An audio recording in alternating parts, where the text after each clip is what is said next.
Greetings, dear people of God at Trinity. Thank you for joining me for another weekly reflection. Before COVID, my 3-year-old granddaughter Rory and I used to go off into the neighborhood park, but it's been a long time. On my recent visit to Davis for Father's Day, let's just say it was hot. I felt like a slug, and dear Rory's cheeks were flushed with the heat. But the play area was open at last, and she was determined to climb up the fake rock face to slide down the slide, so off we went. This time, halfway up, she got stuck, and she just couldn't pull herself up with either her arms or her legs. "Bibi, I can't do it," she said. "Try again, Rory. You can do this," I said, and I reached up my hand and supported her behind. It was just enough to help her all the way up, but not so much that I took over and did it for her. A great metaphor for the power of the Holy Spirit, don't you think? The Spirit's hand at your back or holding your behind steady so you don't fall. Think Psalm 139, one of my all-time favorites. "You press upon me, behind and before, and lay your hand upon me." "Bibi," she said at the top, "I can do this." These days I wonder if you ever say to yourself, or anyone listening for that matter, "I can't do this." Once routine, familiar activities feel strange and new and even impossible.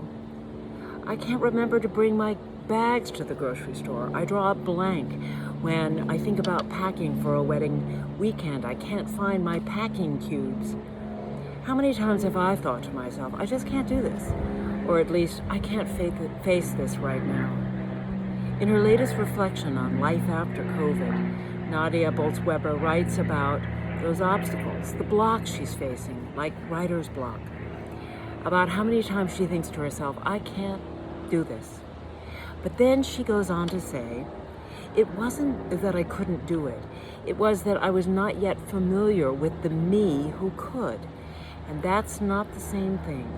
She goes on to say, I haven't been the me I am now for very long. We just haven't had much practice yet, being the me we are after staying home for over a year, facing the losses, the lessons, the longings. So I want to join my voice with others like Nadia who are saying, be gentle. Let's be gentle with ourselves right now. And let's also be brave. But how? How can we be gentle? How can we be brave? You might be thinking, as I have, I don't think I can. See? There we go again. What if we recognize that the Holy Spirit really does have our back? She keeps sending us her support to help us keep on climbing. If only we are open. If only we have hearts that are open, eyes to see, ears to hear. Yesterday, the Holy Spirit sent me a Facebook post relating the story of Madame Jean Louis Calment, who had the longest confirmed human lifespan of 122 years. She was born in Arles, France on February 21st, 1875. When she was 14, she met Vincent van Gogh. He was dirty, badly dressed, and disagreeable, she recalled in an interview given in 1988. When she was asked on her 120th birthday what kind of future she expected to have, her reply, a very short one.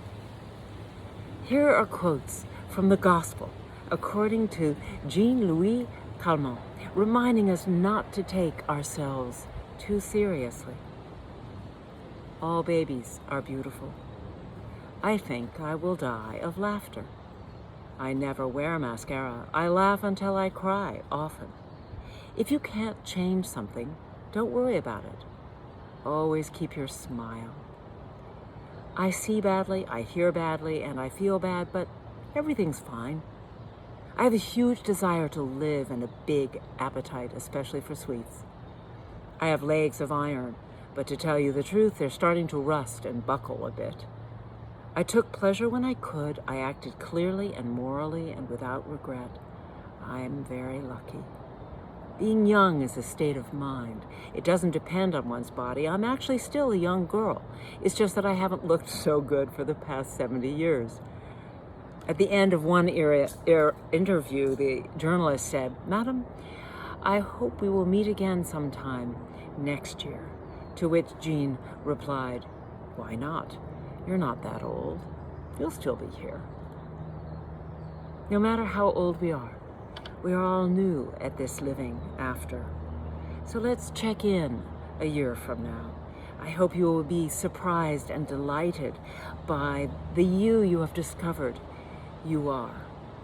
That you have laughed until you cried often.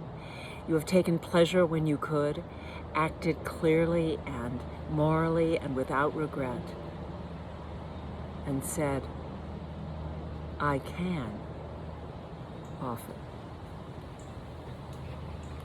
with God's help.